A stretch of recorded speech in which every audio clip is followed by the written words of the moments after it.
Hi வணக்கம் நண்பா நண்பீஸ். நீங்கள் எஸ்பிஐயில் பேங்க் அக்கவுண்ட் வச்சுருக்கீங்களா? அப்போது இந்த வீடியோ உங்களுக்கு தான். பிப்ரவரி 15ஆம் தேதி முதல் எஸ்பிஐ வங்கி ஒரு முக்கியமான மாற்றத்தை கொண்டு வராங்க. இனிமேல் இந்த ஒரு சேவையை நீங்கள் பயன்படுத்திங்கன்னா உங்கள் அக்கௌண்ட்டில் இருந்து கட்டணம் பிடிக்கப்படும் அதிரடியாக அறிவிச்சிருக்காங்க. எதுக்கு இந்த கட்டணம், எவ்வளோ ரூபாய்க்கு மேலே அனுப்புனா அந்த காசு பிடிப்பாங்க, வாங்க முழுசாக இந்த வீடியோவில் பார்க்கலாம். நம்ம இந்தியாவுடைய மிகப்பெரிய பொதுத்துறை வங்கினா ஸ்டேட் பேங்க் ஆஃப் இந்தியா தான். கோடிக்கணக்கான மக்கள்லாம் இதில் பார்த்தீங்கன்னா கணக்கு வச்சிருக்காங்க.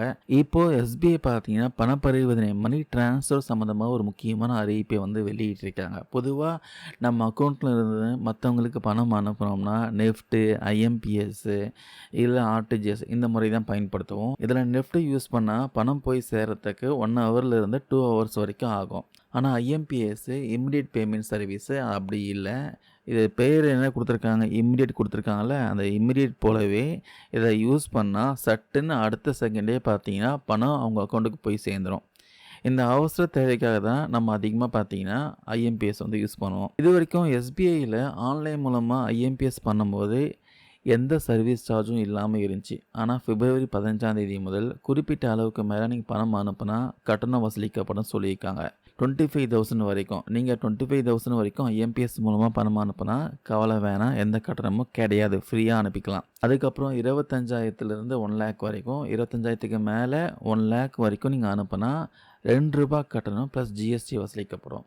அதுக்கப்புறம் 1 லேக் முதல் 2 லேக்ஸ் வரைக்கும், 1 லட்சத்துக்கு மேலே 2 லட்சம் வரைக்கும் நீங்கள் அனுப்புனா ₹6 கட்டணம் ப்ளஸ் ஜிஎஸ்டி வசூலிக்கப்படும்.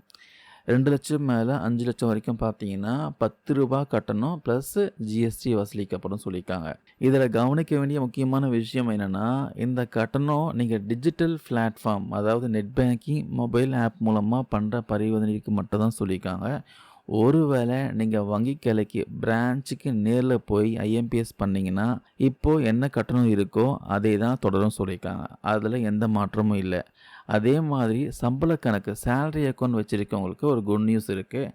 அவங்களுக்கு இந்த ஐஎம்பிஎஸ் கட்டணம் எதுவுமே பொருந்தாது சொல்லியிருக்காங்க. அவங்க ஃப்ரீயாக எவ்வளோ வேணும்னாலும் டிரான்சாக்ஷன் பண்ணிக்கலாம். ஒரு நாளைக்கு ஒரு நபரை பார்த்தீங்கன்னா அதிகபட்சமாக 5 லேக்ஸ் வரைக்கும் ஐஎம்பிஎஸ் மூலமாக அனுப்ப முடியும்ட்டு ஸ்டேட் பேங்க் ஆஃப் இந்தியா சொல்லியிருக்காங்க. இப்போ இந்த ஐஎம்பிஎஸ்க்கு சார்ஜ் போட்டாலும் நெஃப்ட் பரிவர்த்தனை பார்த்தீங்கன்னா ஆன்லைனில் பெரும்பாலும் இலவசமாக தான் இருக்குது. ஆனால் அது கொஞ்சம் பார்த்தீங்கன்னா டைம் எடுக்கும் சொல்கிறாங்க. உங்களுக்கு உடனடியாக பணம் போகணும்னா அதே சமயம் எந்த ஒரு சார்ஜும் ஆகக்கூடாதுன்னு நினச்சிங்கன்னா நீங்கள் யூபிஐ, அதாவது ஜிபே, ஃபோன்பே, பேடிஎம் முறையை யூஸ் பண்ணலாம்.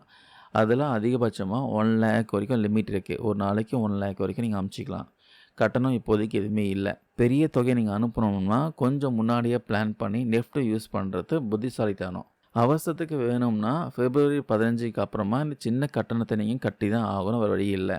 So State Bank of India வாடிக்கையாளராக பிப்ரவரி 15க்கு அப்புறமா இந்த மாற்றத்தை மறக்காமல் ஞாபகம் வச்சுக்கோங்க. இந்த புதிய கட்டண முறையை பற்றி நீங்கள் என்ன நினைக்கிறீங்க, கமெண்ட்ஸில் உங்கள் கருத்துக்களை பதிவு பண்ணலாம்.